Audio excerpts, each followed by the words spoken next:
Sorry ma'am, আমি আপনাকে বিয়ে করতে চাইনি। টাকার জন্য বাধ্য হয়ে আপনাকে আমায় বিয়ে করতে হয়েছে। হ্যাঁ, বুঝতে পেরেছি, কিন্তু তুমি শুধুমাত্র টাকার জন্য একটা বাচ্চা সহ আমাকে বিয়ে করলে? হ্যাঁ, শুধুমাত্র টাকার জন্যই করেছি, কারণ আমার আম্মুকে বাঁচানোর এই পথটা ছাড়া আর কোনো পথ ছিল না। আচ্ছা ঠিক আছে, বুঝতে পারলাম। তা আজকে তো আমাদের বাসরাত, আমার উপর তোমার স্বামীর অধিকার দেখাবে না? দেখুন ম্যাম, আমাকে আপনি আর 5টা ছেলের মতো ভাববেন না। আমি আপনাকে শুধু বাধ্য হয়ে বিয়ে করেছি, ভালোবেসে বিয়ে করিনি। আমি একজনকে ভালোবাসি। তুমি যদি একজনকে ভালোবেসে থাকো তাহলে আমাকে কেন বিয়ে করলে? তাকে কেন ঠকালে? আপনি ওইসব বুঝবেন না, আপনি ঘুমিয়ে পড়ুন। আচ্ছা ঠিক আছে, আমি ঘুমিয়ে পড়ছি, কিন্তু একটা কথা মনে রেখো, আমিও তোমাকে নিজের ইচ্ছায় বিয়ে করিনি, শুধুমাত্র বাবার কথায় বাধ্য হয়ে তোমাকে বিয়ে করেছি। তাই আমার কাছে আসার চেষ্টা করবে না। ম্যাম, আমি তো আপনাকে বললাম আমি একজনকে ভালোবাসি। আমি তাকে এতটাই ভালোবাসি যে অন্য কোনো মেয়ের কাছে যাওয়ার কথা আমি কল্পনাও করতে পারি না। হ্যাঁ, কত ভালোবাসো সেটা তো দেখতেই পাচ্ছি। এতই তাকে ভালোবাসো অথচ আমাকে বিয়ে করে ফেলে শুধুমাত্র টাকার জন্য। আপনি কোনো বিষয়ে পুরোপুরি না জেনে মন্তব্য করতে পারেন না। আপনাকে অনেক সময় ধরে একটা কথা বলবো বলবো ভাবছি। কি কথা তাড়াতাড়ি বলো, আমার প্রচুর ঘুম পেয়েছে। আপনার কণ্ঠটা আমার খুব পরিচিত মনে হচ্ছে। আপনার ঘোমটাটা একটু তুলবেন? আপনার মুখটা দেখতাম। সারাদিন অনেক ধকল গেছে। বাহ, এটা তো আসল চেহারা বের হয়ে এসেছে। তাই তো বলি, এতক্ষণ কেন ধোয়া তুলসী পাতা সেজেছিল? মানে আপনি কি বলছেন আমি তো কিছু বুঝতে পারছি না। এখন বলছো যে আমার কণ্ঠ তোমার পরিচিত মনে হচ্ছে। একটু পর মুখ দেখে বলবে আমি তোমার আগে থেকেই পরিচিত। তারপরে তুমি আমার কাছে আসার চেষ্টা করবা, আমাকে তোমার পছন্দ হয়ে যাবে। ছেলেদের এসব ক্যারেক্টার না আমার জানা আছে। তুমি বেশি কথা বলো না। তুমি নিজেও ঘুমাও আর আমাকেও ঘুমাতে দাও। সায়ন আর কোনো কথা না বলে নিচে বিছানা করে একটা বালিশ নিয়ে শুয়ে পড়ল আর মনে মনে ভাবতে লাগলো। তুমি কোথায় হারিয়ে গেলে মিষ্টি পরি? তোমাকে যে আমি খুব ভালোবাসতাম, কেন হারিয়ে গেলে? আমি তোমাকে আর খুঁজেই পেলাম না। বিয়ে করেছি জানলে তুমি খুব রাগ করবে, তাই না? কিন্তু আমার তো কিছু করার ছিল না, আমি বাধ্য হয়ে এমনটা করেছি। প্লিজ মিষ্টি পরি, তুমি আমার উপর রাগ করে থেকো না। আমি তোমাকে একদিন না একদিন খুঁজে বের করবই। এসব ভাবতে ভাবতে সায়ন কখন যে ঘুমিয়ে গেছে টের পায়নি। গল্পের তো প্রায় অনেক দূর চলে এলাম। আপনারা কিছুই বুঝতে পারছেন না তো চলুন বিষয়টা একটু ক্লিয়ার করে দেই। আমাদের গল্পের নায়িকা আয়রা খান, খান গ্রুপ অফ কোম্পানির এমডি শফিকুল আহমেদের একমাত্র মেয়ে সে। এর অপরদিকে আমাদের গল্পের নায়ক সায়ন আহমেদ, আয়রাদের অফিসের সামান্য একজন কর্মচারী। আজকে তাদের দুজনের বিয়ে হয়েছে। আপাতত এটুকুই জেনে রাখুন, বাকিটা গল্পের সাথে থাকলে জেনে যাবেন। চলুন তাহলে এবার গল্পে ফেরা যাক। পরের দিন সকালবেলা সায়নের আগে ঘুম ভাঙে। সায়ন ঘুমের থেকে উঠে ফ্রেশ হয়ে গিয়ে নিচে দেখে আয়রার আম্মুর সাথে পিছিয়ে একটা ছেলে খেলা করছে। সায়নকে নিচে নামতে দেখে আয়রার আম্মুর কাছ থেকে দৌড়ে সায়নের কাছে এসে ওকে জড়িয়ে ধরে বলতে লাগলো, নতুন বাবার নতুন বাবা, তুমি চলে এসেছো, খুব ভালো হয়েছে। চলো চলো, আমার সাথে তুমি খেলা করবে। এটা বলে আয়াস সায়ানের হাত ধরে টানতে লাগলো। এটা দেখে আয়রার আম্মু আয়াসকে বলল, এমন করে না বাবু, তুমি আমার কাছে এসো। আমি তো তোমার সাথে খেলা করছি, নতুন বাবা তোমার সাথে পরে খেলা করবে। আয়রার আম্মুর এই কথা শুনে আয়াসও লক্ষ্মী ছেলের মতো তার কাছে চলে গেল। আয়রার আম্মু সায়ানকে বলে উঠল, বাবা তুমি এখানে একটু বসো, আমি তোমার জন্য নাস্তা দিতে বলছি, কেমন? ম্যাডাম, এত ব্যস্ত হওয়ার দরকার নেই। স্যার কি অফিসে বের হয়ে গেছে? আজকে আমি অফিসে যাব না। আয়রার আম্মু সায়ানের এই কথা শুনে বলে উঠল, সায়ান, এখন আমাকে ম্যাডাম বলে তোমার ডাকার প্রয়োজন নেই। এখন আমি তোমার শাশুড়ি।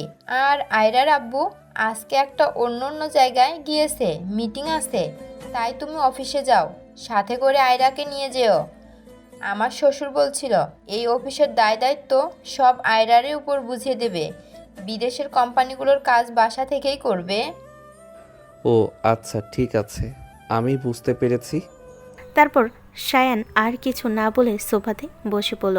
বেশ কিছুক্ষণ পরে সায়ানের জন্য নাস্তা নিয়ে আসলো কাজের লোক। সায়ানের সামনে নাস্তাগুলো রাখতেই সায়ান অল্প কিছু খেলো আর সাথে আয়েশকেও কিছু খাইয়ে দিল আর আয়েশের সাথে খেলাও করলো। বেশ কিছুক্ষণ পরে আয়রাও ফ্রেশ হয়ে নিচে নামলো। আয়রা সিঁড়ি দিয়ে নিচে নামছে।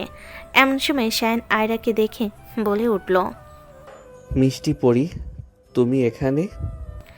এটা বলে শায়ান আয়রার কাছে এগিয়ে গিয়ে তাকে জড়িয়ে ধরল। আয়রা শায়ানের কাছে রেগে আগুন হয়ে গেল। এরপর ওকে ধাক্কা দিয়ে সরিয়ে ঠাস ঠাস করে ওর গালে চর মেরে বলল, এই ছোট লোকের বাচ্চা, তোকে কালকে রাতে আমি নিষেধ করি নাই তুই আমার কাছে আসবি না? তাও তুই আমাকে আজকে জড়িয়ে ধরেছিস, কত বড় সাহস তোর! আর তুই আমাকে মিষ্টি পরে বলছিস কেন? আমার নাম আয়রা। শায়ান তো আয়রার এমন ব্যবহারে অবাক হয়ে গেল। শায়ান আয়রাকে ধরে বলল, মিষ্টি পরি, তোমার কি হয়েছে? তুমি কেন এমন করছো? তুমি আমাকে চিনতে পারছো না? আমি তোমার সায়ান। তুমি আমাকে এত ভালোবাসো, তাও তুমি আমার গায়ে হাত তুললে আজকে? কি আবল তাবল পাগলের মতো বলছিস? আমি কেন তোকে ভালোবাসতে যাব? আমি তো তোকে চিনিই না, আজকে প্রথম দেখেছি তোকে। শায়ান আয়রার মুখে এমন কথা শুনে যেন আকাশ থেকে পড়ল। তারপরে শায়ান আয়রাকে আবারও বলল, তুমি আমার সাথে মজা করছো তাই না মিষ্টি পরি? আমি তোমাকে পাগলের মতো খুঁজেছি, কোথাও পাইনি। তুমি কোথায় হারিয়ে গিয়েছিলে? তুই যদি আর একবার একটা ফালতু কথা আমাকে বলিস, তাহলে আমি কিন্তু আরো 2টা গালে চড় মারতে বাধ্য হব। শায়ান আয়রার এমন ব্যবহার দেখে বলে উঠল, না, তুমি আমার মিষ্টি পরি কিছুতেই হতে পারো না। আমার মিষ্টি পরির ব্যবহার কখনো এরকম হতেই পারে না। আমার মিষ্টি পরির ব্যবহার কত সুন্দর ছিল, তুমি সবার সাথে কত ভালোভাবে কথা বলতে, যার জন্য আমি তোমাকে নাম ধরে না দেখে মিষ্টি করে বলে ডাকতাম। কি আবল তাবল পাগলের মতো কথা বলছিস? আমি তোর কথার কিছুই বুঝতে পারছি না। তোর মতো পাগলের সাথে কথা বললে আমি নিজের মাথায় খারাপ হয়ে যাবে। আমি তোর সাথে কথা বলতে চাই না, শর্ত আমাকে অফিসে যেতে দে। আর হ্যাঁ, আজকে তোকে অফিসে যেতে হবে না, তুই আমার চোখের সামনেই আসবি না। এ বলে আয়রা রাগে ফুঁসতে ফুঁসতে বের হয়ে চলে গেল। দূর থেকে দাঁড়িয়ে আয়রার আম্মু সব কথা শুনল। আয়রাকে নিচে নামতে দেখেই আয়েশকে নিয়ে ওর আম্মু চলে গেছিল ঘরে। আয়েশকে ঘরে খেলনা দিয়ে রেখে এসে চেঁচামেচির আওয়াজ শুনে এগিয়ে আসতেই দেখল আয়রার আম্মুর কানে সবগুলো কথা গেল। আয়রার আম্মু দূর থেকে সব কিছু শুনল, কিন্তু কিছুই বুঝতে পারল না। আয়রা বের হয়ে গেছে অফিসে। শায়ান সোফাতে বসে নিজেই নিজেই বলতে লাগলো, আমার মিষ্টি পরি আমাকে চিনতেই পারছে না, এটা কেন করছে আমার সাথে? আমি 4টা বছর ধরে আমার মিষ্টি পরীকে খুঁজে বেড়াচ্ছি। তাহলে কি আয়াস আমারই সন্তান? আমার মিষ্টি পরি যখন হারিয়ে যায় তখন তো প্রেগনেন্ট ছিল। শায়ান এসব কথা নিজে নিজে বলছে। হঠাৎ করে আয়রার আম্মু শায়ানের সামনে এসে বলল, সায়ান, তোমার সাথে আমার কিছু কথা আছে। শায়ান নিজের চোখের পানি মুছিয়ে আয়রার আম্মুর দিকে তাকিয়ে বলল, জি ম্যাডাম, বলুন কি কথা। আপনি বসুন না এখানে। সমস্যা নেই, তুমি এখানে বসো, আমি সামনের সোফায় বসছি। আয়রার আম্মু সোফাতে বসে বলে উঠল, তোমার আর আয়রার সব কথাই আমি শুনেছি, কিন্তু আমি কিছু বুঝতে পারিনি। আমাকে একটু বুঝিয়ে বলবে? মানে ম্যাডাম, আপনি কি জানতে চান? আমি তোমাকে বারবার বলেছি সায়ান, আমাকে ম্যাডাম না ডাকতে। আমি তোমার শাশুড়ি, আমাকে আম্মু বলে ডাকবে। আর আমি তোমার থেকে জানতে চাই, তুমি যে আয়রাকে বললা যে আয়রাকে তুমি আগে থেকে চেনো, এটা কিভাবে? তোমাদের তো কালকেই বিয়ে হলো, আর আয়রাও আজকে প্রথম অফিসে গেল। তুমি তো আয়রাকে অফিসেও দেখোনি, তাহলে ওকে তুমি কিভাবে চেনো? আয়রা আমার বিবাহিত স্ত্রী, আমি ওকে চিনব না কেন? কী সব আবোল তাবোল কথা বলছো সায়ান? আমি কিছু বুঝতে পারছি না, আমাকে সম্পূর্ণটা খুলে বলো। আচ্ছা ম্যাডাম, ঠিক আছে, আমি বলছি। আপনাদেরও তো জানতে ইচ্ছে করছে কি হয়েছিল শায়না আর আয়রার সাথে, যে তারা আজ আলাদা, আর কেনই বা আয়রা শায়ানকে চিনতে পারছে না। চলুন ফ্ল্যাশব্যাক থেকে ঘুরে আসি, তাহলে সবই বুঝতে পারবেন। ফ্ল্যাশব্যাক 5 বছর আগের ঘটনা। রাত তখন প্রায় 10টা। শায়ান প্রতিদিনের মতো প্রাইভেট শেষ করে হেঁটে বাসায় ফিরছিল। হঠাৎই এক গলির পাশ থেকে একটা মেয়ের চিৎকার ভেসে আসে। কেউ আছে? প্লিজ আমাকে বাঁচান। শায়ান এক মুহূর্ত না ভেবে দৌড়ে যায় আওয়াজের উৎসের দিকে। গলির মধ্যে গিয়ে দেখে 4-5 জন উচ্ছৃঙ্খল ছেলে একটি মেয়েকে ঘিরে রেখেছে। মেয়েটা ভীত, চোখে মুখে আতঙ্ক আর কাঁপছে। শায়ান পিছন থেকে চিৎকার করে বলে উঠল, এই কি হচ্ছে এখানে? মেয়েটিকে ছেড়ে দাও। একজন বখাটে উদ্ধত ভঙ্গিতে বলে উঠল, কে তুই? তোর মতো একটা ছেলে আমাদের থামাবে? আর তুই মেয়েটা কে হস? হ্যাঁ, থামাবো। আর এক কদম এগোলে দাঁত ভেঙে ফেলবো। আর মেয়েটার কে হয় আমি সেটা তোদের না জানলেও চলবে। শায়ান ঠিক কঠিন গলায় বলে উঠল। ছেলেগুলো প্রথমে হেসে ওঠে, কিন্তু শায়ানের রাগী চেহারা আর দাপট দেখে একটু পিছিয়ে আসে।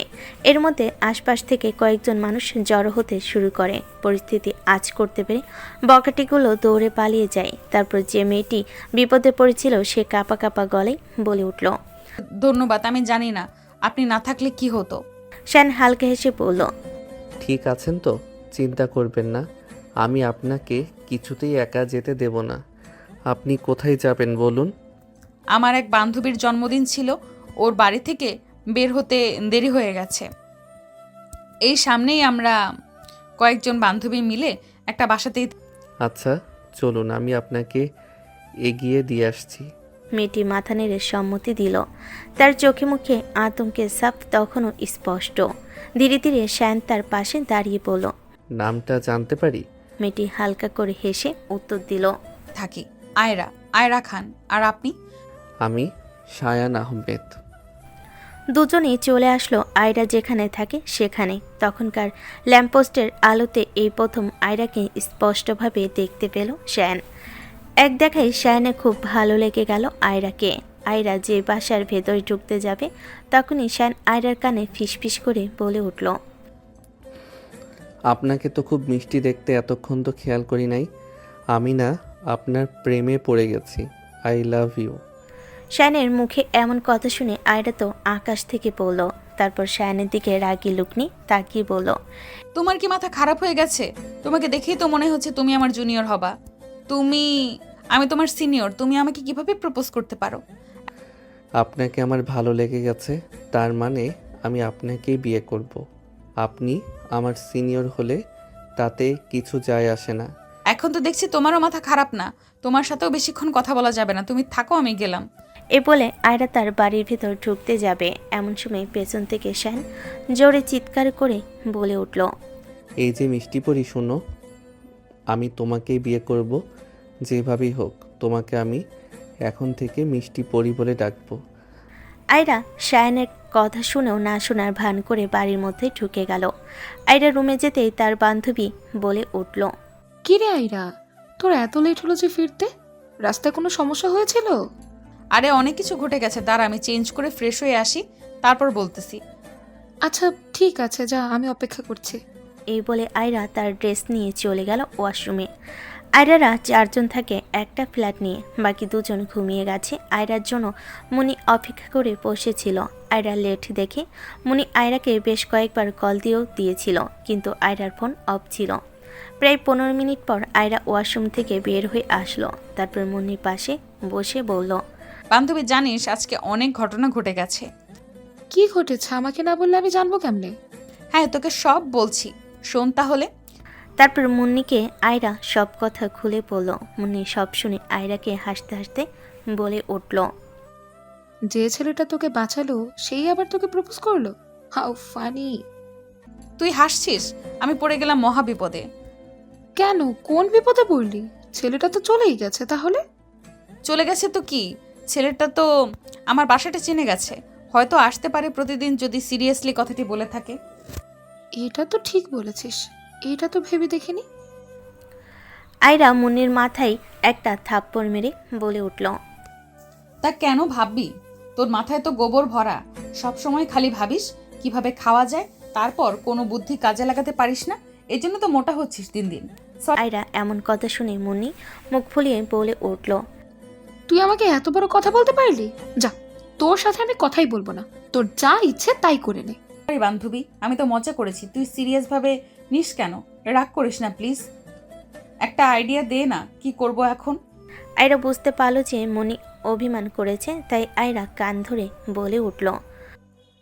কি আর করবি, বাসা চেঞ্জ করতে হবে। কালকে বাড়িওয়ালার সাথে কথা বলবো, দেখি এই বাসাটা ছেড়ে আশেপাশে কোথাও নেওয়া যায় কিনা। মুন্নির কথা শুনে আয়রা খুশি হয়ে ওকে জড়িয়ে ধরে বলে উঠল। আমি মনে তো জানি আমার বান্ধবী কখনো খারাপ বুদ্ধি দেবে না। আই লাভ ইউ বান্ধবী, সেজন্য আমি তোকে এত ভালোবাসি। অনেক ঢং হয়েছে, আর ঢং করতে হবে না। কালকে বাড়িওয়ালার সাথে কথা বলবো।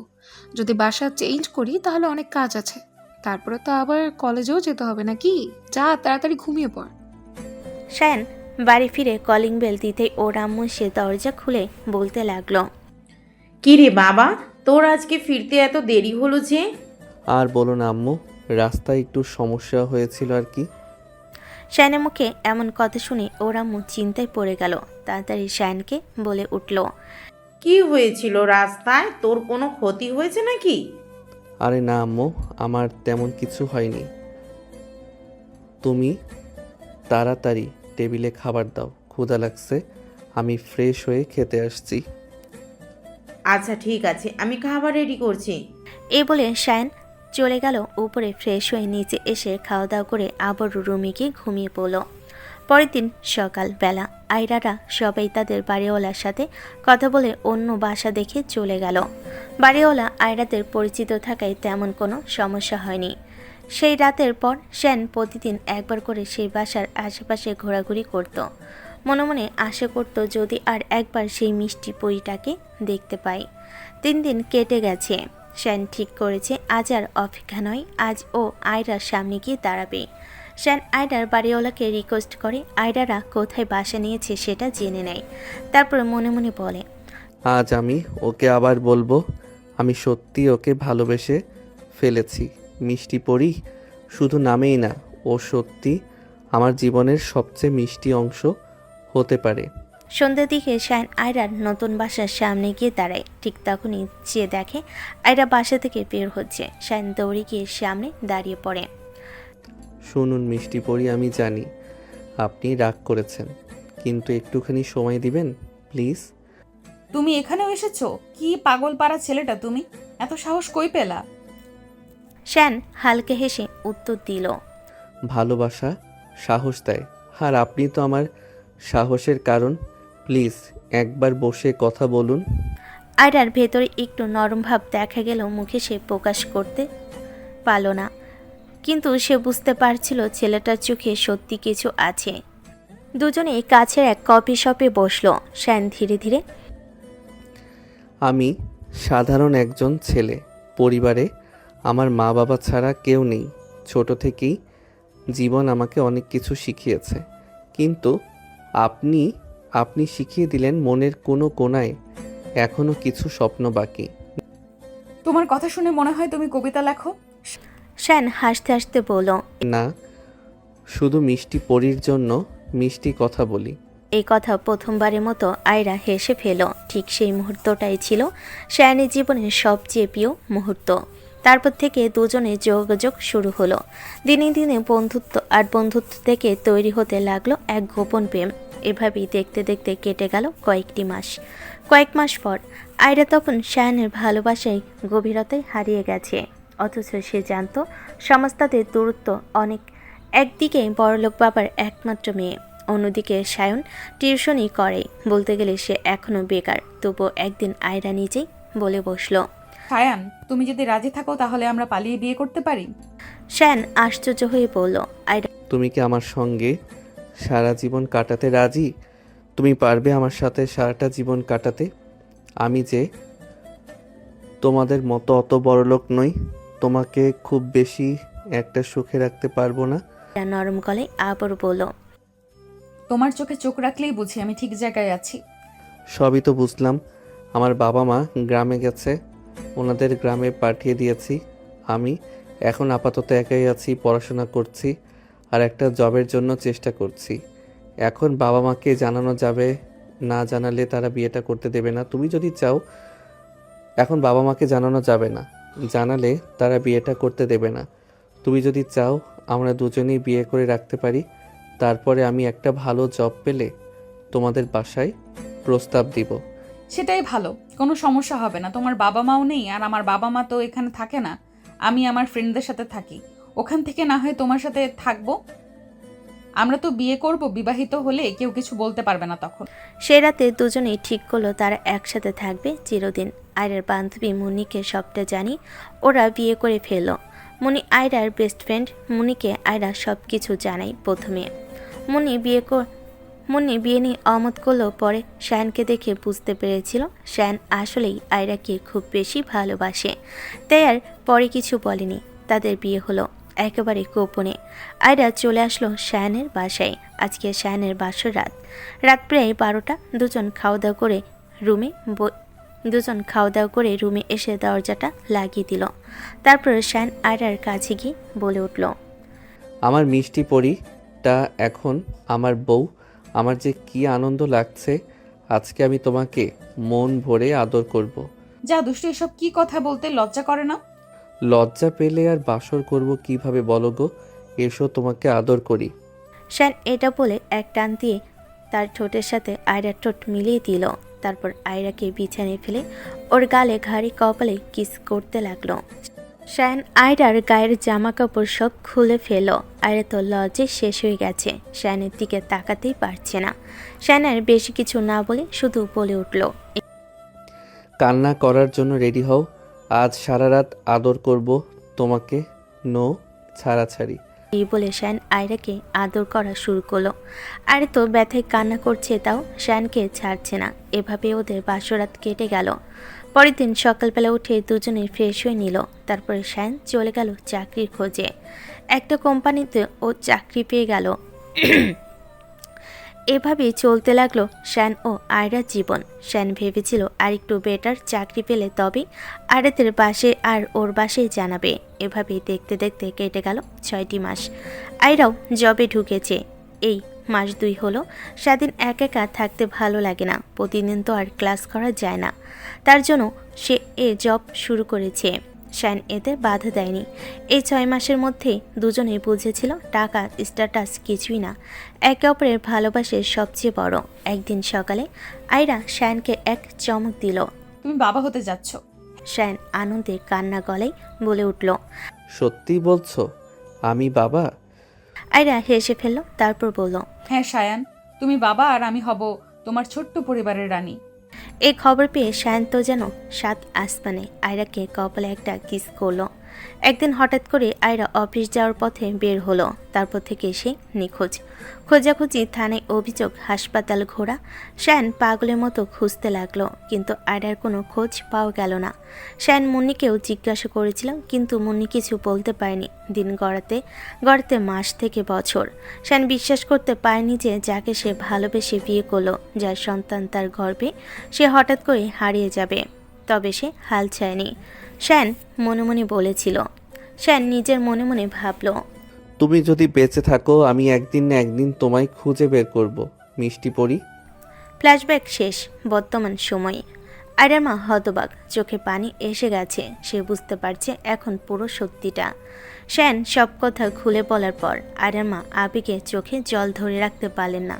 কিছুক্ষণের জন্য চারপাশে যেন নীরবতা নেমে এলো। আয়রার আম্মু চোখ মুছতে মুছতে বলল, শায়ান, তারপরে তুমি কোথায় চলে গিয়েছিলে? আমি তারপরে ওকে খুঁজতে খুঁজতে পাগল হয়ে গেছি। পরে কিছুদিনের জন্য গ্রামে গিয়েছিলাম। গ্রাম থেকে ফেরার সময় আমার ফোনটা হারিয়ে যায়, সিম সহ। আমি আর ওই বাড়িতে থাকতে পারিনি। সেখানে আয়রার স্মৃতি আমাকে সবসময় কুড়ে কুড়ে মারত, তাই আমি অন্য জায়গায় চলে যাই। আচ্ছা, ঠিক আছে, এবার বুঝতে পেরেছি। এই জন্য তোমার কোনো খোঁজ খবর পাওয়া যায়নি?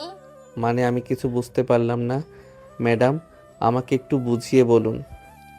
আয়রাকে পেয়েছিল আমাদের বাড়ির ড্রাইভার। আমাদের বাড়ির অনেক পুরনো ড্রাইভার সে ছুটি নিয়ে বাড়িতে গিয়েছিল। তুমি বললে আয়রা অফিসে যাওয়ার জন্য বের হয়েছিল। হয়তো অফিসে যাওয়ার পথে ওর অ্যাক্সিডেন্টটা ঘটে যায়। তারপরে রহিম ওকে নিয়ে হসপিটালে ভর্তি করে আর আমাদের খবর দেয়। আমরা সেই খবর পেয়ে দ্রুত ছুটে আসি হসপিটালে। অবস্থা তেমন একটা ভালো ছিল না। পরে ডাক্তার অনেক চিকিৎসা করে বিপদমুক্ত করেন। ডাক্তার আমাদের এটাও জানায় আয়রা প্রেগনেন্ট। এটা শুনে তো আমরা অবাক হয়ে গিয়েছিলাম। আমরা বলেছিলাম ওর তো বিয়েই হয় নাই। পরে ডক্টর প্রেগনেন্সি টেস্ট করে দেখে পজিটিভ। আমরা চিন্তায় পাগল হয়ে যাচ্ছিলাম। কোথায় থেকে কি হলো কিছুই বুঝতে পারছিলাম না। পরে মনে পড়ল মুন্নির কথা। মুন্নির সাথে কথা বলে তোমার কথা জানতে পারি। মুন্নি যে বাড়ির ঠিকানা দিয়েছিল সেখানে গিয়ে তোমাকে খুঁজে পাইনি। তোমার নাম্বার অফ ছিল। মুন্নির কাছে তোমার কোনো ছবি ছিল না। মুন্নি আমাদের ছবিটা দেখাইতে পারে নাই। আয়রার যখন জ্ঞান ফিরে আমরা ওর প্রেগনেন্টের বিষয় জিজ্ঞেস করাতে আয়রা কিছু বলতে পারে না। ডক্টর বলে ওর স্মৃতি কিছুটা নষ্ট হয়ে গেছে, ওর মাথায় চাপ না দিতে। তাই আমরাও প্রেশার দেইনি। কিন্তু আয়রাকে আমরা মিথ্যে কথা বানিয়ে বলি যে ওর হাজব্যান্ড মারা গেছে অ্যাক্সিডেন্টে আর ওর মাথায় আঘাত লাগার কারণে ওর মনে পড়ছে না কিছু। এছাড়া আমাদের কিছু করার ছিল না। আয়রাকে নিয়ে আমরা দেশের বাইরে চলে যাই। ওখানেই আয়েশার জন্ম। ওখানেই আয়াসের জন্ম। ওখান থেকে ও পড়াশোনা শেষ করে। তারপর কিছু মাস হলো আমরা দেশে এসেছি। দেশে আসার পরে থেকে ওর বাবা আয়রাকে বিয়ে করার জন্য ছেলে খুঁজছিল। তোমাকে দেখে ওনার পছন্দ হয়ে যায় এবং তোমাকে প্রস্তাব দিয়ে বিয়ে দিয়ে দিল। বাকিটা তো তুমি জানো। শায়ান আয়রার আম্মুর কথা শুনে অবাক হয়ে গেল। এতদিন অপেক্ষা করার পর তার মিষ্টি পরীকে সে ফিরে পেল, তাও এভাবে। এটা ভাবতেই শায়ানের মন খারাপ হয়ে গেল। শায়ানের মন খারাপ দেখে আয়রার আম্মু বলল, সায়ান বাবা, তুমি তো আজ কয়েকটা বছর অনেক কষ্ট করলে আমার মেয়ের জন্য। আর একটু কষ্ট করতে পারবে না? ওর যে স্মৃতি ফেরাতেই হবে যেভাবেই হোক। তুমি পারবে না ওর স্মৃতি ফেরাতে? পারবো আমি তো শুধু ওদের ভালোবেসেছি ম্যাডাম। আমি শুধু চেয়েছি একদিন আবার ওদের ফিরে পাবো। আমি জানতাম আমার মিষ্টি পরি একদিন ফিরবেই, কিন্তু সে ফিরেও যেন অচেনা হয়ে গেছে। আয়রার মা এবার একটু চিন্তিত মুখে বললেন, তুমি প্লিজ আর কষ্ট পেও না। আমাদের এখন একসাথে হয়ে ওর স্মৃতি ফেরাতে হবে। শায়ান চোখ বড় করে বলে, মানে শুধু ও আমার সঙ্গে কাটানোর সময়, আমাদের বিয়ে, আয়াস সবই ও ভুলে গেছে। তোমার সাথে পরিচয় হওয়া থেকে শুরু করে বিয়ে কিছুই ওর মনে নেই। শায়ান এবার নিজেকে সামলে নিয়ে বলল, ম্যাডাম আমি কিছুতেই হার মানব না। আমি জানি ওর স্মৃতি ফিরে আসবে, আর যদি না আসে তাহলেও আমি নতুন করে ওর মনে জায়গা করে নেব, যেমন প্রথমবার করেছিলাম আবার করব। আয়রার মা এবার শায়ানের কাঁধে হাত রাখলেন। তুমি ভয় পেও না, আমি তোমার পাশে আছি বাবা। কিন্তু মনে রেখো, এখন তুমি ওর ভালোবাসার মানুষ নও, অপছন্দের স্বামী ওর। তুমি শুধু ওর কাছে অফিসের এক কর্মচারী। তুমি যা করবে ভেবেচিন্তে করবে। ওকে জোর করে কিছু মনে করাতে যাবে না।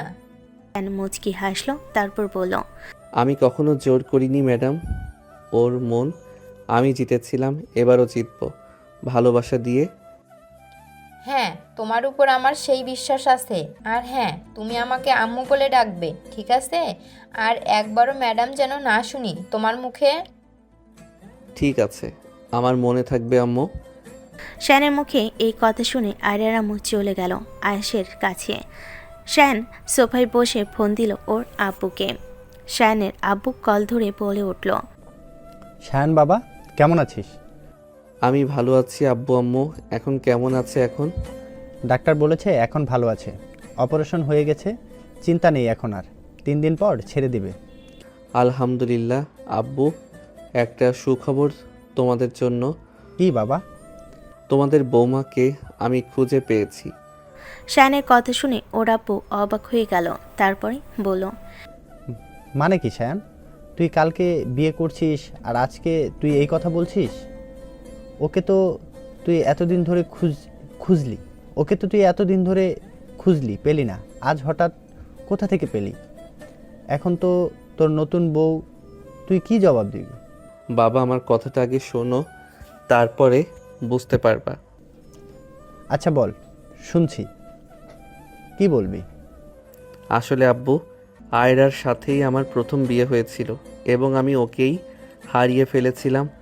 কালকে আবার ওর সাথেই আমার বিয়ে হয়েছে। মানে এসব কি বলছিস শায়ান?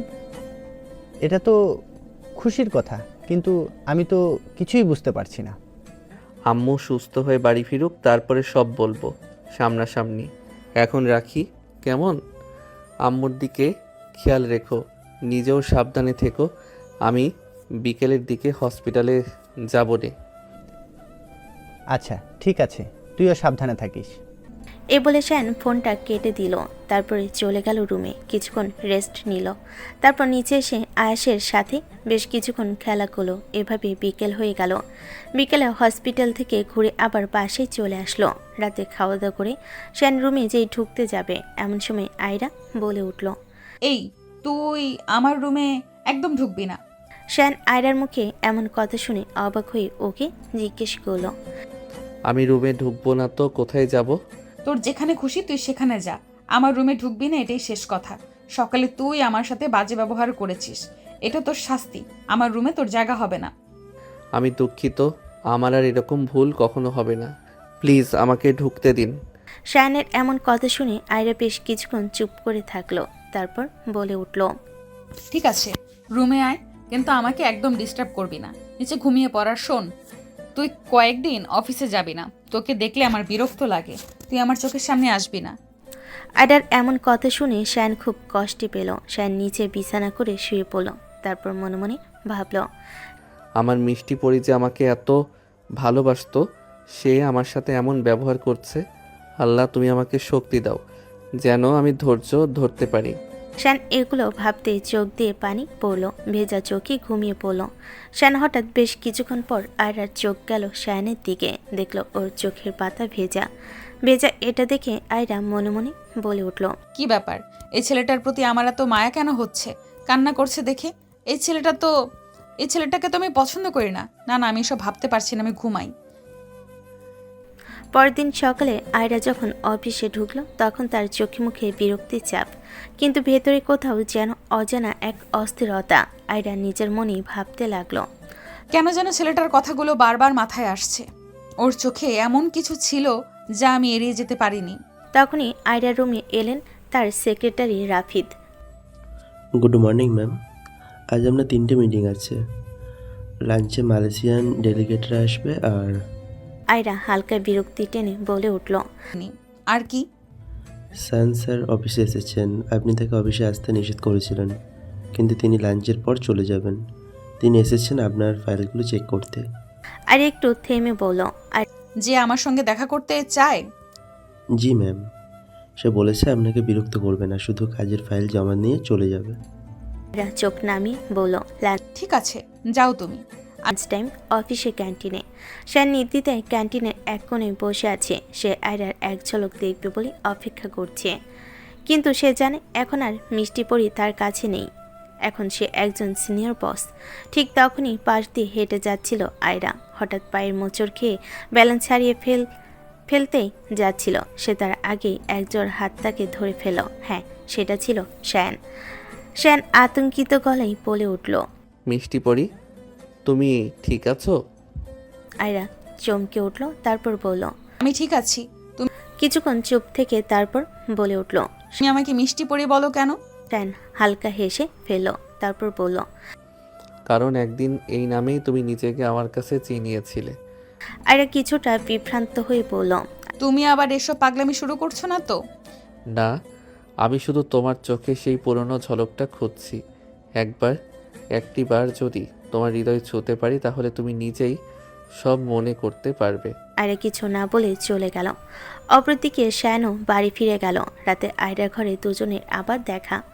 অফিস থেকে ফেরার পর আয়রা শ্যানের সামনে যায়নি, কিন্তু রাতের বেলা একই ঘরে দুজনকে থাকতে হয়, তাই দুজনের দেখা হয়ে গেল। শ্যান রুমে এসে আবার কিসের জন্য যেন বের হয়ে গেল। সেই রাত আয়রার জন্য ছিল অস্বস্তিকর। আয়াস তার কোলে ঘুমিয়ে পড়েছে, আর আয়রা জানালার পাশে বসে আছে। তার চোখে যেন কুয়াশা জমে গেছে। মনে মনে বলছে, এই ছেলের চোখে কেমন যেন একটা ব্যথা, একটা অদ্ভুত টান। আমি কেন বারবার ওর কথাই ভাবছি?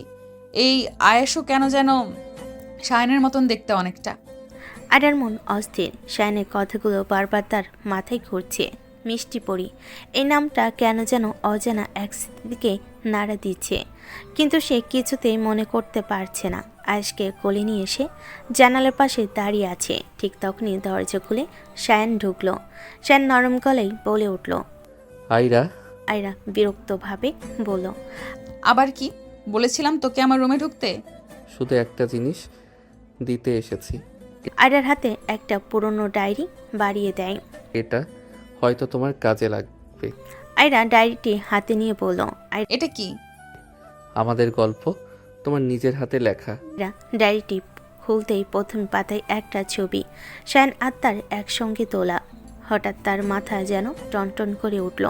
কিছু অস্পষ্ট ছবি ভেসে উঠছে চোখের সামনে, কিন্তু স্পষ্ট হচ্ছে না। এগুলো এগুলো কি?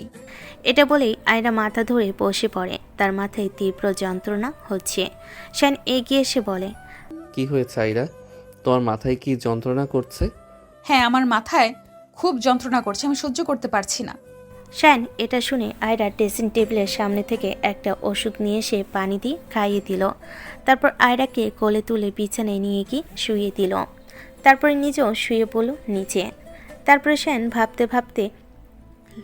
তারপরে শায়ন মনে মনে ভাবতে লাগলো, না, এভাবে আয়রাকে প্রেশার দিলে হবে না।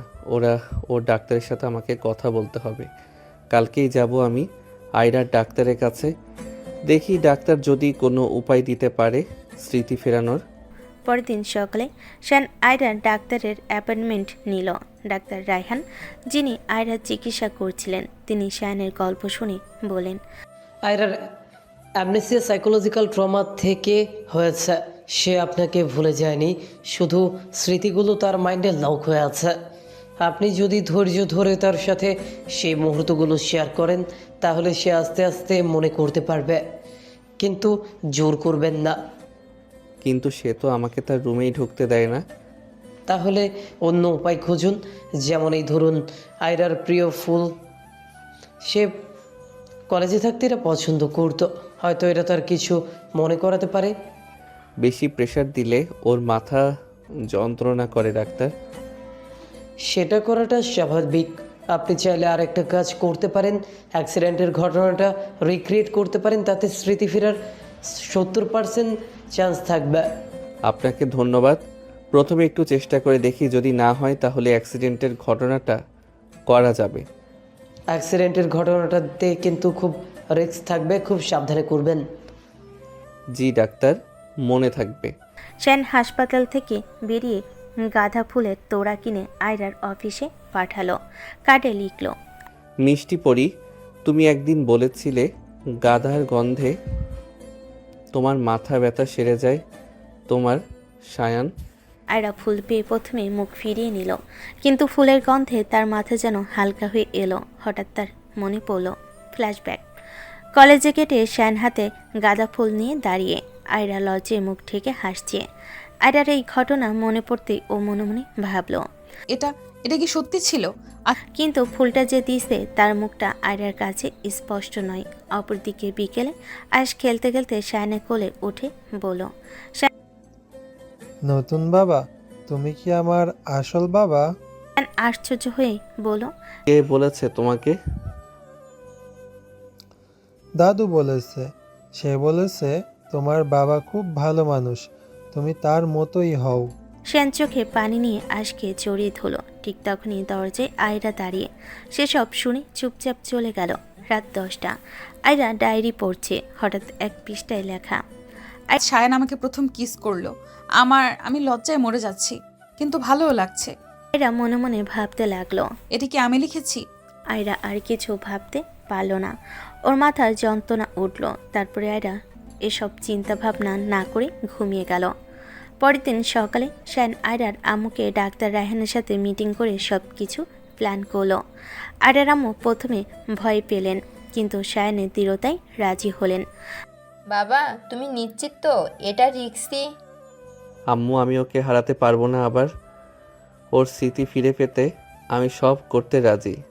ডাক্তার রায়হান অ্যাক্সিডেন্ট সিমুলেশনের জন্য একটি সেফটি প্ল্যান তৈরি করলেন। আয়রাকে অফিস থেকে ফেরার পথে তাদের পুরনো গলির কাছে নিয়ে যাওয়া হবে, যেখানে কিছু লোক অ্যাক্টিং করবে বখাটে ছেলের। শ্যান সেখানে হঠাৎ করে উপস্থিত হয়ে আয়রাকে বাঁচাবে, ঠিক যেমন প্রথমবার করেছিল। বিকেল 5টা। আয়রার গাড়ি রুটিন মতো অফিস থেকে বের হলো, কিন্তু আজ ড্রাইভারের অন্য রাস্তা দিয়ে নিয়ে যাওয়ার নির্দেশ দিয়েছে শ্যান।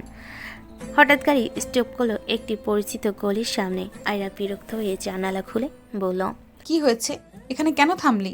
ম্যাডাম, গাড়ির সামনে একটু সমস্যা হয়েছে। ঠিক তখনই 4-5 জন ছেলে এসে গাড়ি ঘিরে ফেলল। একজন জানালার ঠুকরে বলল, সুন্দরী, কেমন আছো তুমি? আয়রা ভয়ে চিৎকার করে উঠল। কে তোমরা? দূর হও। ছেলেগুলো গাড়ির জানালা টানতে লাগলো। আয়রার চোখে আতঙ্ক। হঠাৎ পিছন থেকে একটি পরিচিত গলা শুনে গেল।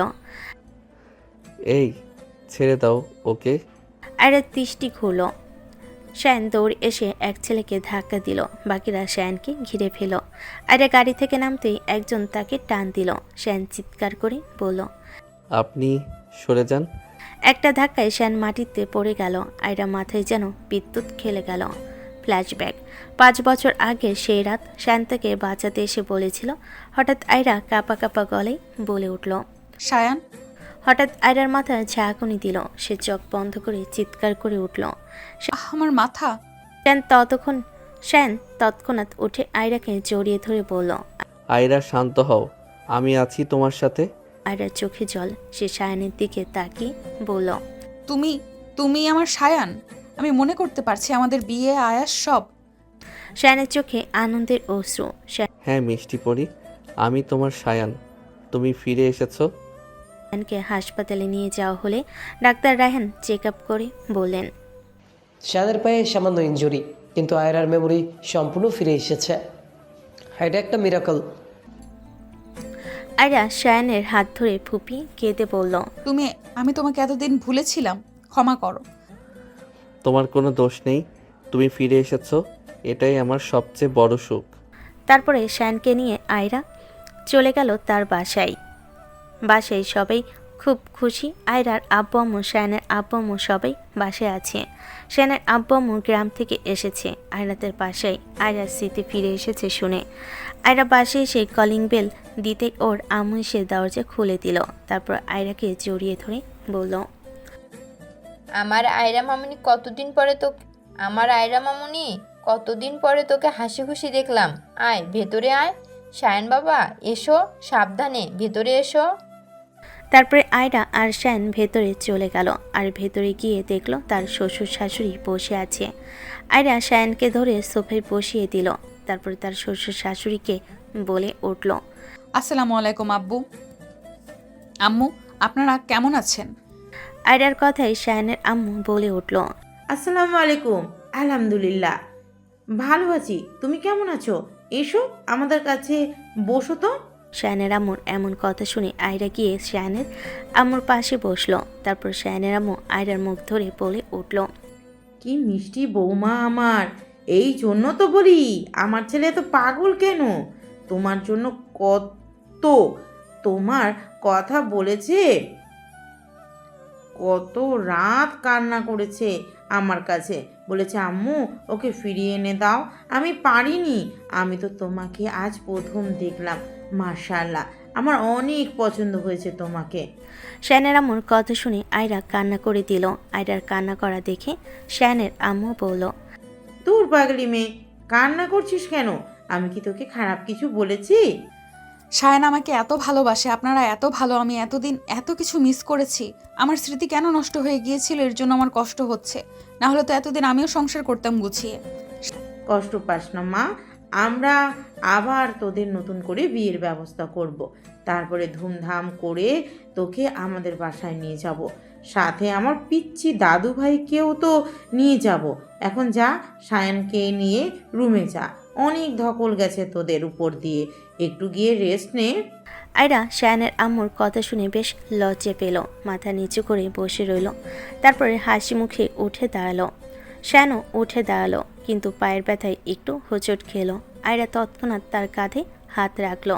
সাবধানে, তোমার পায়ে এখনো ব্যথা আছে। শায়ন মৃদু হেসে আয়রাকে বলল, তুমি থাকলে আমার সব ব্যথা সেরে যাবে মিষ্টি পরি। আয়রা লজ্জায় মুখ ঘুরিয়ে নিল, কিন্তু এবার রাগ করেনি। শায়ানের ডাক শুনে তার বুকটা গরম হয়ে উঠেছিল। দুজনেই ধীরে ধীরে রুমের দিকে এগোতে লাগলো। পেছন থেকে শায়ানের আম্মুর কণ্ঠ শোনা গেল। শায়ানের আম্মু খুশিতে বলে উঠল, দেখো দেখো কত সুন্দর জুটি আমার ছেলে বৌমা। রুমে ঢুকে আয়রা শায়ানকে বিছানায় বসালো, তারপর নিজেও পাশে বসলো। কিছুক্ষণ নিস্তব্ধতা। আয়রা প্রথমে কথা বলল। শান, আমি সত্যি খুব দুঃখিত। শায়ান আয়রার হাত ধরে বলে উঠল, কেন দুঃখিত? তুমি তো কিছুই ভুল করনি। না, আমি ভুল করেছি। আমি তোমাকে চিনতে পারিনি, রাগ করেছি, এমনকি ঘরেও ঢুকতে দেইনি। আমি তোমাকে অনেক কষ্ট দিয়েছি। শায়ান হালকা হাসি দিয়ে বলে উঠল, কিন্তু শেষমেশ তো মনে পড়ে গেছে। আর এখন তুমি আবার আমার মিষ্টি পরি। এখন একটু কাছে এসো, তোমাকে আদর করে দিয়ে অনেক দিন তোমাকে আদর করা হয় না। আয়রা শায়ানের কথায় লজ্জা পেয়ে মাথা নিচু করে ফেলল। তারপর হঠাৎ করেই শায়ান আয়রার গলা জড়িয়ে ধরে পড়ল। আমি তোমাকে এত মিস করেছি আয়রা, অনেক। এখন আমি তোমাকে আদর করব, বাধা দিবা না। শায়ান তার ঠোঁটটি আয়রার ঠোঁটের সামনে এগিয়ে নিয়ে গেল। তখনই দরজা থেকে একটা আওয়াজ শুনতে পেল ওরা। মাম্মা, নতুন বাবা তোমার কি করেছে? আয়েশের কণ্ঠ শুনে আয়রা শায়ানের কাছ থেকে সরে গেল। তারপর আয়রা এগিয়ে গিয়ে আয়েশকে কোলে তুলে নিল। তারপরে আয়েশকে চুমু দিয়ে বলল, আয়াস বাবা, তুমি এখানে কি করছো? কখন এসেছো তুমি? এই তো মাম্মা, আমি এখনই আসছি। আমি দাদিকে খুঁজছিলাম, দাদি খুঁজে পাচ্ছি না। খুঁজতে খুঁজতে এখানে চলে এসেছি। বেশ ভালো করেছো, চলো বাবার সাথে বসে আমরা গল্প করব।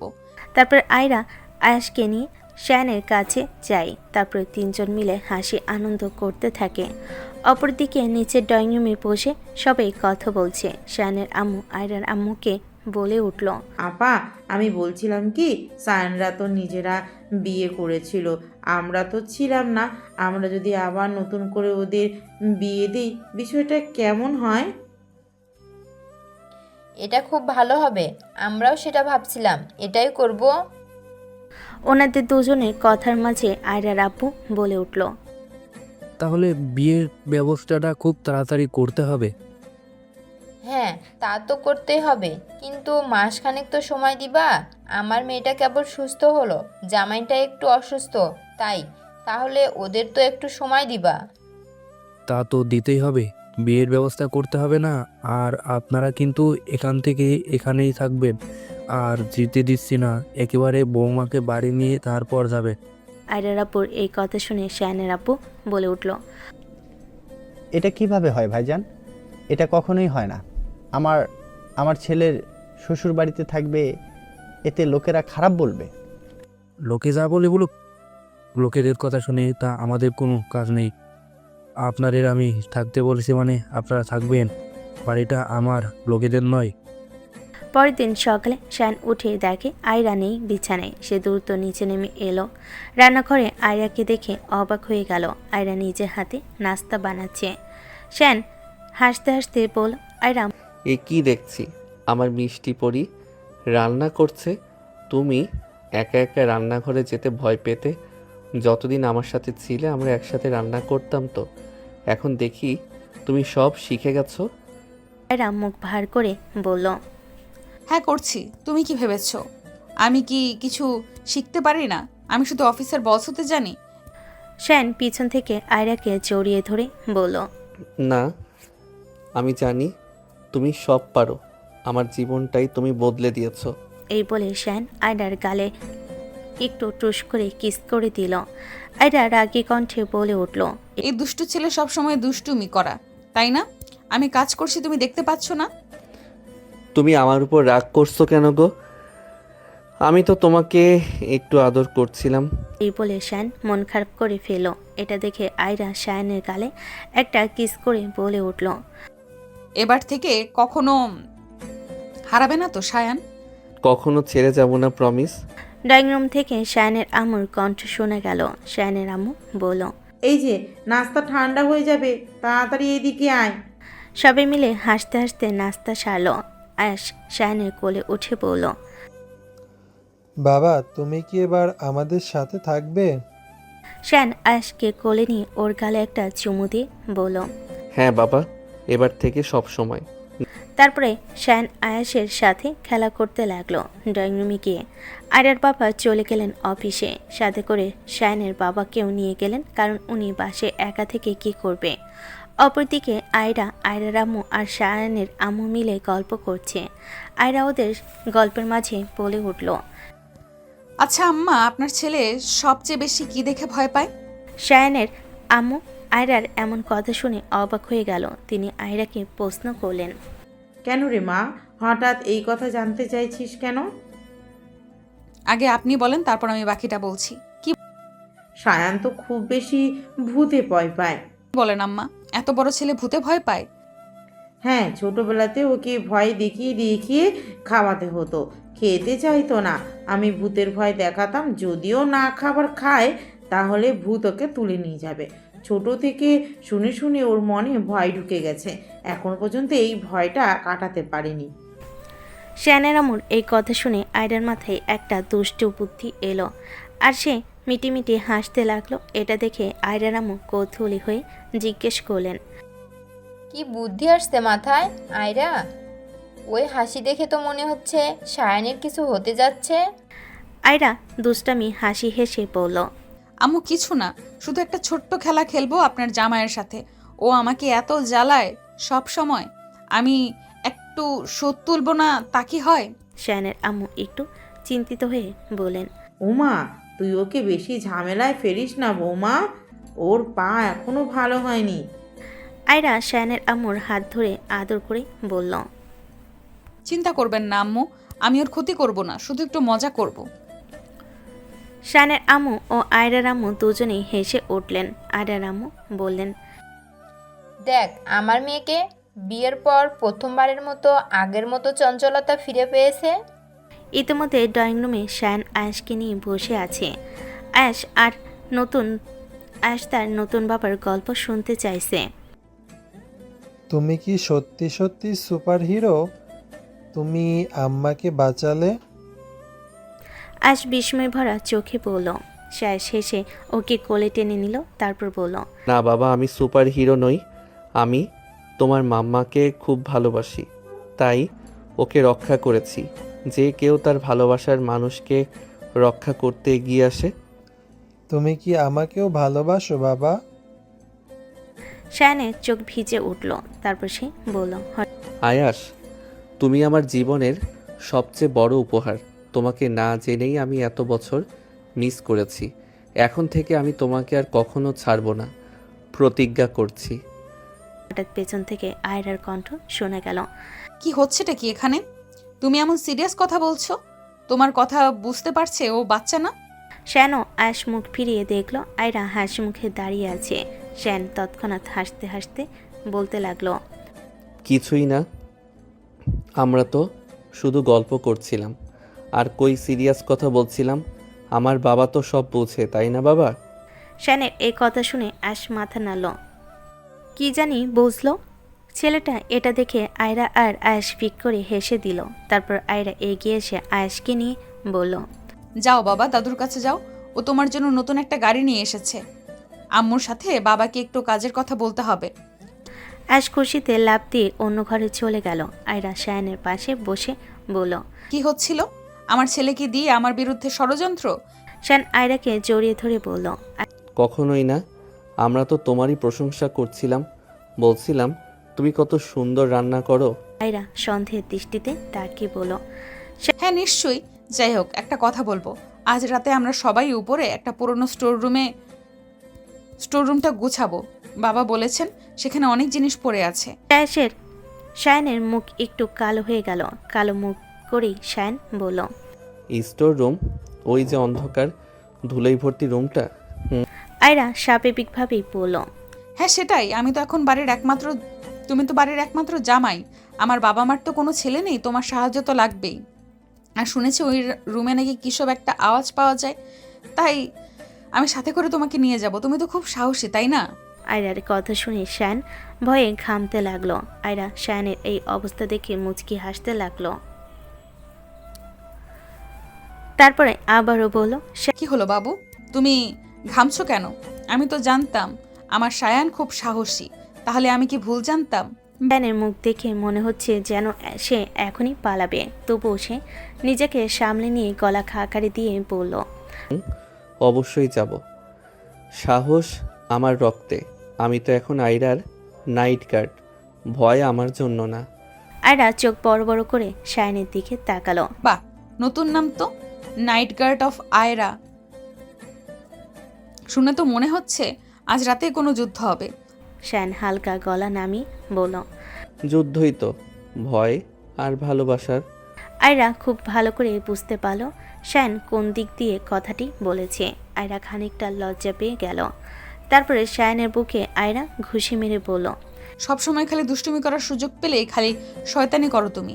যাও, তোমার সাথে আমি থাকবই না, নিচে গেলাম। এ বলে আয়রা চলে গেল নিচে। সন্ধ্যা নামতেই সবাই নিচে বসে টিভি দেখছে, আর আয়রা শায়ানকে নিয়ে চলে গেল উপরের স্টোর রুমে। রুমে ঢুকতেই ধুলো আর পুরনো গন্ধে ভরে গেল নাকমুখ। বাতি জ্বালাতেই আলোটা ঝিকমিক করে জ্বলল। হঠাৎ এক কোণে কিছু পড়ে গেল। শায়ান হঠাৎ পিছিয়ে এসে ভয় পেয়ে বলল, ও মা, এটা কি পড়লো? আয়রা হাসতে হাসতে বলল, আরে, এটা তো একটা পুরনো বালিশ, ভয় পেলে না তো? না না, আমি তো এমনি দেখে চমকে গিয়েছিলাম। তুমি তো জানো আমি তো সাহসী। আয়রা মুচকি হেসে বলল, খুব জানি। এরপর দুজনে একসাথে ঝাড়ু কাপড় দিয়ে সব কিছু পরিষ্কার করতে লাগলো। পুরনো একটা বক্স খুলতে দেখতে পেল ভেতরে কিছু পুরনো ছবি আর এক ছোটবেলার ডায়েরি আর কিছু চিঠি। ও মা, এগুলো এখনো আছে? এই ডায়েরি তো আমি ক্লাস 10-এ লিখতাম। আমাকে কিছু পড়েও শোনাও না। আয়রা লজ্জা পেয়ে বলল, থুর, এইসব তো ছোটবেলার প্রেমালা। তবুও শোনাতে হবে, কারণ তোমার প্রথম প্রেমিক আমি নই, তা জেনে নেওয়া দরকার। আয়রা একটা পাতায় অংশ পড়ে শোনালো। সেখানে লেখা, আমি বড় হয়ে এক রাজপুত্রকে বিয়ে করব, যে আমাকে প্রতিদিন ভালোবাসা দেবে, কিছু ভুললেও রাগ করবে না। শায়ান হালকা গলায় বলল, তাহলে তো ঠিকই বিয়ে করেছো, আমি তো রাগ করি না। কিন্তু ভালোবাসা প্রতিদিন দাও তো? শায়ান চোখে চোখ রেখে বলল, প্রতিদিন না, প্রতি মুহূর্তে ভালোবাসি। এই কথা শুনে আয়রা একটু থমকে গেল। তারপর চোখ নামিয়ে বলল, শায়ান, আমি যদি কখনো আবার তোমাকে ভুলে যাই? শায়ান আয়রার হাত ধরে বলল, আমি আবার ফিরে আসব। যতবার তুমি হারাবে ততবার আমি তোমায় খুঁজে নেব। চোখ ভিজে আসছে। সে বলল, জানো যখন তখন আমি তোমাকে ভুলে গেছিলাম। মাঝে মাঝে আমার মনে হতো কেউ আমাকে ডাকে, অনেক চেনা একটা কণ্ঠ। এখন বুঝি সেই কণ্ঠটা ছিল তোমার। হঠাৎ বাতিটা টিম টিম করে নিভে গেল। পুরো রুম অন্ধকার। শায়ান গলাটা খুশখুশ করে বলল, আয়রা, বাতি গেছে। আয়রা চুপি চুপি গলায় বলে উঠল, ওরে ভিতু, ভূত এসে গেছে। আরে না না, তুমি পাশে থাকলে ভয় কেটে যায়। আয়রা দুষ্ট হাসি দিয়ে বলে উঠল, হঠাৎ কেউ যদি তোমার কাঁধে হাত রাখে, বুঝলে? আয়রা প্লিজ এসব বলো না, তুমি জানো না আমি এখনো। ঠিক তখনই আয়রা পেছন থেকে শায়ানের গলা জড়িয়ে ধরল। আমি আছি তোমার সাথে বাবু, আজ থেকে তোমার সব ভয় আমার। তুমি শুধু আমায় ভালোবাসো, চলো। শায়ান আয়রার হাত ধরে বলে উঠল, ভালোবাসি মিষ্টি পরি। হঠাৎ নিচ থেকে দাদুর গলা এলো, এই যে তোমরা উপরে কি ভূতের বাসা বানালে? নিচে আসো, রাত হয়ে গেছে। মিস্টার, এবার নিচে যাই। হ্যাঁ, না গেলে তো দাদু ভূত হয়ে উঠবে। দুজন একে অপরের হাত ধরে নিচে নামলো। চোখে মুখে হাসি আর হৃদয়ে এক মধুর সম্পর্কের নতুন সূচনা। পরের দিন সকাল, পাখির কিচিমিচির, হালকা রোদ, নরম বাতাসে ভরে গেছে চারিদিক। পুরো বাসায় যেন এক মধুর আমেজ। শায়ান বারান্দায় দাঁড়িয়ে আকাশ দেখছিল। পেছন থেকে আয়রা সে পিঠে আলতো করে ঠেলা দিল। কি ভাবছো হে কবির সাহেব, বউ কাছে থাকতেও আকাশে মন? আমি ভাবছিলাম কত ভাগ্যবান আমি, তুমি, আয়াস, পরিবার, সব কিছু আবার ফিরে পেয়েছি। আবার আমি তো হারাই সব সময়, সেই জন্যই তুমি ভয় পাও আমাকে নিয়ে সব সময়, তাই না? হ্যাঁ, কারণ আমার ভাগ্য এত ভালো না ছিল যতক্ষণ না তুমি আমাকে আবার চিনলে। তুমি আমাকে চিনেছো আর আমি সব আনন্দ ফিরে পেয়েছি। শায়ান হালকা গলায় বলে উঠল। আয়রা আর কিছু বলল না, চুপ করে শায়ানের হাত ধরল। দুজনের চোখে শান্তি। এমন সময় আয়েশ দৌড়ে এলো। মাম্মা বাবা, আমি আজকে ঘুমাবো না। আজকে আমার নতুন কার্টুন বের হবে। আয়রা হাসতে হাসতে বলল, আচ্ছা ঠিক আছে বাবা, আজকের দিনটা ঘুমাতে হবে না। এবার আয়াসকে একটু পড়াশোনা শুরু করাতে হবে। হঠাৎ নিচ থেকে আয়রার আম্মুটাকে সবে নিচে গেল। হ্যাঁ, এই যে সবাই, আমাদের কথা মনে আছে তো? বিয়ের আয়োজন নিয়ে প্ল্যান করতে হবে। হ্যাঁ হ্যাঁ, এবার আমার বৌমার সাথে ঝাঁকজমক করে বিয়ে দিব। আবার বিয়ে? আমি তো মনে করি সায়ানের সাথে প্রেমই বেশি জমে। বিয়ে মানেই দায়িত্ব, আর দায়িত্ব মানেই ঝামেলা। শায়ান হাসতে হাসতে বলল, তুমি দায়িত্ব না নিলে আমি নিজে তুলে নিয়ে যাব তোমাকে। ঠিক বলছে, প্রেম তো এখনো ওদের মধ্যে আছে, আর আশা করি সারা জীবন এমনই থাকবে। বিয়েটা সবাইকে সাথে নিয়ে ধুমধাম করে মেহেন্দি, গায়ে হলুদ, গান বাজনা সব হবে। কি বলেন আপা? ঠিক বলেছেন আপা। শুরু হলো বিয়ের প্রস্তুতি। বাসা ভর্তি হাসি, গান বাজনা আর কানে কানে প্রেমের কথাই। শায়ান এক সন্ধ্যায় আয়রাকে ছাদে ডাকলো একটা সারপ্রাইজ দেওয়ার জন্য। ছাদে উঠে আয়রা দেখলো ছাদ সাজানো মোমবাতি আর লাইটিং দিয়ে, আর এক কোণায় একটি ছোট টেবিল জুড়ে ফুলে ভরা। এ কি, এসব কার জন্য? শায়ন একটা ছোট রিং তুলে আয়রাকে বলল, আবার বিয়ের আগেই প্রপোজ করি নতুন করে হ্যাঁ শুনি। দুষ্টু ছেলে, এখনো একই রোমান্টিক। সবই তো আমার জন্য। আবার বলো না হ্যাঁ আমি তোমার হব আবার। আয়রা চোখে পানি নিয়ে বলে উঠল, হ্যাঁ আমি আবার হব তোমার, এবার ভুল করব না। শায়ান রিং পরিয়ে দিল আয়রার হাতে। দুজন একে অপরকে জড়িয়ে ধরল। উপরে আকাশে আতশবাজির শব্দ, যেন তাদের নতুন জীবনের সূচনা। তারপর শুরু হলো মেহেন্দির অনুষ্ঠান। রাতে আবারও দুষ্টামি শুরু করলো শায়ান। মেহেন্দির রাতে পুরো বাসা নাচে গানে মুখর। আয়রা হাতে মেহেন্দি পড়েছে, আর আড়াল থেকে শায়ান চুপি চুপি মেহেন্দির ডিজাইনে নিজের নাম খুঁজছে।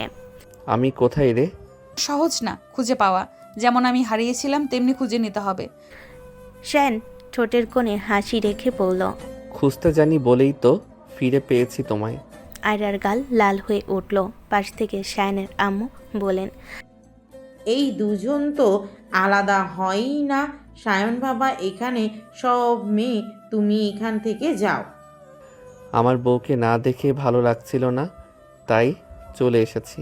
শায়ানের মুখে এমন কথা শুনে আয়রা চোখ বড় বড় করে ওর দিকে তাকিয়ে ফিসফিস করে বলে উঠল, তুমি এত ঠোঁটকাটা হলে কেমনে সায়ান? এখানে বড়রা সবাই আছে। আয়রার কথা শুনে সবাই হা হা করে হাসতে লাগলো। এভাবেই হাসি আনন্দের মধ্য দিয়ে শেষ হলো আয়রার মেহেদি অনুষ্ঠান। বিয়ের দিন আয়রা লাল শাড়ি পরে দাঁড়িয়ে আছে আয়নার সামনে, চোখে জল মুখে হাসি। পেছন থেকে আয়রার আম্মু এসে বললেন, মা, আজকের দিনটা তোর জীবনের সবচেয়ে সুন্দর দিন, নতুন করে শুরু কর। নতুন করে? কিন্তু সেই পুরনো মানুষটার সাথেই আমার সায়ান।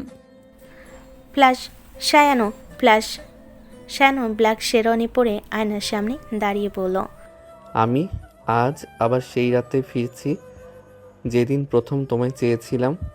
দুজন আবার পাশাপাশি বসলো। এবার পরিবার, বন্ধু আর ছোট আয়াসের সামনে দাঁড়িয়ে।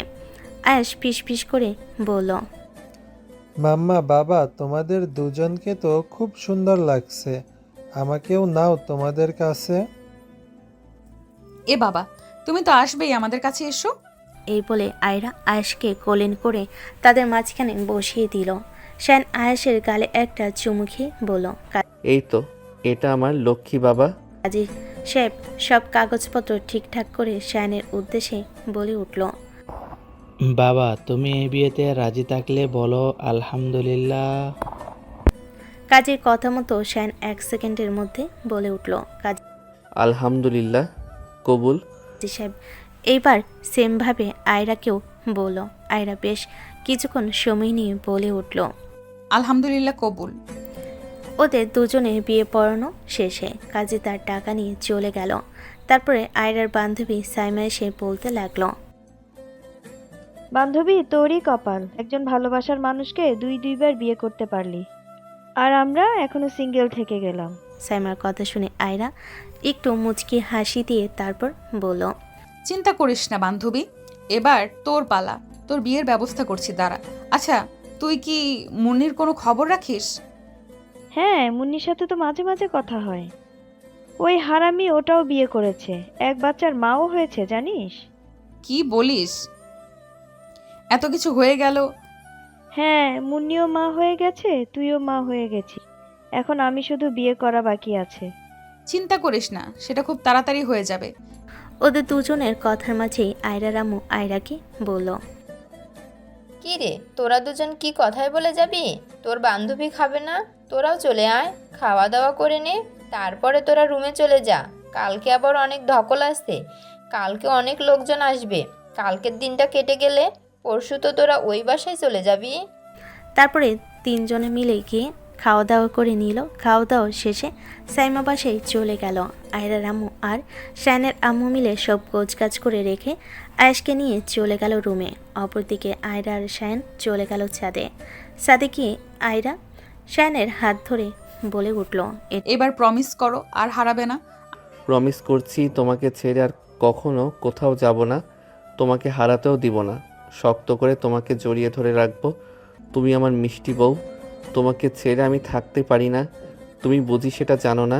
আমি এবার তোমার মিষ্টি পরি আর তোমার দুষ্টু মিষ্টি লাইফ পার্টনার। এটা শুনে শায়ন বলে উঠল, ছাদে তো এসেছি অনেকক্ষণ হলো, চলো না এবার নিচে যাই। শায়নের কথায় আয়রা অবাক হয়ে বলে উঠল, নিচে যাব কেন? এখানেই তো ভালো লাগছে, কি সুন্দর চাঁদ উঠেছে। এই কথা শুনে শায়ন আয়রার কানের কাছে ওর মুখটা নিয়ে বলল, তা কি করে হয় মিষ্টি বউ? আজকে না আমাদের বাসর রাত, তুমি কি ভুলে গেলে? বাসর করার দ্বিতীয়বার সুযোগ পেয়েছি, এটা কি আমি ছেড়ে দেই? শায়নের এমন কথা শুনে আয়রা লজ্জায় লাল হয়ে গেল। সে মাথা নিচু করে বলে উঠল, তুমি এক বাচ্চার বাবা, তুমি এখন এত রোমান্টিক কিভাবে? লজ্জা করে না তোমার? ওর মা আবার লজ্জা করবে কিসের জন্য? আমি তো আমার বউকে বলছি, অন্য কাউকে তো বলছি না। তোমার সাথে আমি কথাই পারবো না। শায়ন হুট করে আয়রাকে কোলে তুলে নিল। আয়রা এটা দেখে বলে উঠল, এ কি করছো, কি করছো? তাড়াতাড়ি আমাকে নামাও, পড়ে যাবো তো। আমি কি আমার মিষ্টি পইটাকে ফেলতে পারি? তুমি আমাকে এতটুকু বিশ্বাস করতে পারো না? আমি এখন তোমাকে ছাড়বো না, একদম রুমে গিয়ে নামাবো। এ বলে শায়ন আয়রাকে কোলে করে নিয়ে রুমের দিকে রওনা হলো। তারপর রুমে গিয়ে আয়রাকে বিছানায় নামিয়ে দিয়ে এসে দরজাটা বন্ধ করে দিল। তারপরে আয়রার পাশে বসে আয়রাকে বলল, তোমাকে দেখতে কিন্তু আজকে খুব হট লাগছে। শায়ন একদম দুষ্টুমি করবে না কিন্তু, বেশি হয়ে যাচ্ছে। আজকে রাতে বেশি বাড়াবাড়ি করব না তো কবে করব? আমি আর নিজেকে কন্ট্রোল করতে পারছি না। কাছে এসো, তোমাকে আদর করব। আদর করার পারমিশন দিতে পারি, কিন্তু আমাকে বেশি ব্যথা দেওয়া যাবে না বলে দিলাম। তোমাকে ব্যথা না দিলে কি আর আদর করলে মজা পাবে তুমি? আজকের দিনটা একটু কষ্ট সহ্য করে নাও না। সবসময় তুমি আমাকে ইমোশনাল ব্ল্যাকমেল করো। ঠিক আছে, নাও, আদর করো। এই তো, তুমি আমার লক্ষ্মী বউ। তারপরে শায়ন আয়রাকে ধরে লিপ কিস করতে লাগলো। প্রায় 10 মিনিট ধরে লিপ কিস করার পর বিছানায় ফেলে দিয়ে ঘাড়ে গলায় বিভিন্ন জায়গায় কিস করতে লাগলো। আর শায়নের দুহাত দিয়ে আয়রার ওই দুইটা টিপতে লাগলো। বেশ কিছুক্ষণ এভাবে যাওয়ার পর শায়ন আয়রার শাড়ি খুলে ফেলো। তারপর আয়রাকে বলল, মিষ্টি পরি, জানো তোমাকে এভাবে দেখতেও খুব একটা মন্দ লাগে না। প্রতিদিন আমার সামনে এভাবে থাকবে, ঠিক আছে? ড্রেস পরার দরকার নেই। শায়ান, তোমার মাথা খারাপ হয়ে গেছে? আয়াস আমাদের সাথে থাকবে, ছোটবেলা থেকে এগুলো দেখে বড় হবে নাকি? ও আচ্ছা, সরি, ভুলেই তো গেছিলাম। যাই হোক, আবার চলো, তোমাকে আসল আদরটা করি। ব্যথা সহ্য করার জন্য তৈরি তো?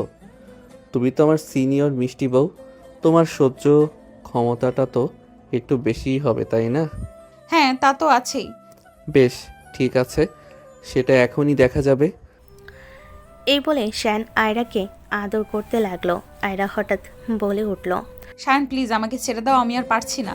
শায়ন আয়রাকে আদর করতে করতেই উত্তর দিল, ও মা, সিনিয়র বউ তুমি না বললে তোমার ধৈর্য ক্ষমতা বেশি? এইটুকুতে এমন করছো? আজকে সারা রাত তোমাকে ছাড়ছি না। এমন করলে আমি তো মরেই যাব। আরে মরবা না, আমি আছি তো। আমাকে এখন আদর করতে তাও ডিস্টার্ব করো না। আচ্ছা ঠিক আছে, ডিস্টার্ব করব না, কিন্তু একটু আস্তে করো। আস্তে আস্তে করলে আর আমাদের আয়েশের বোন আসবে না যে? এখনই আয়েশের বোন আনার চিন্তা করছো তুমি? হ্যাঁ তাই করছি। এবার চুপ করো, আদর করতে দাও। তারপর আর কি শান আরও ভালোভাবে আদর করতে লাগলো আর আয়রা সেটা উপভোগ করতে লাগলো।